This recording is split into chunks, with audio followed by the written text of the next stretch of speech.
Hey there, welcome back to our YouTube channel. Today I'm back with a new video to teach you guys how to log out Facebook from all the devices. So it is going to be a very simple and easy step-by-step tutorial. So feel free to watch the video till the end, and with that being said, let's get straight into the video. To do that, firstly you need to open your Facebook app. Click on the menu.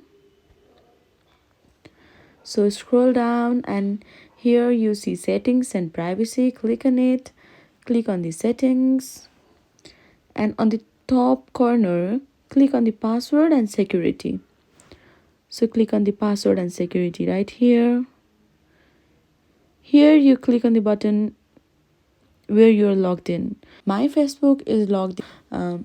It is in only one phone, so it won't show all of this. So if you'll click here, it'll show you option to log out of all the sessions.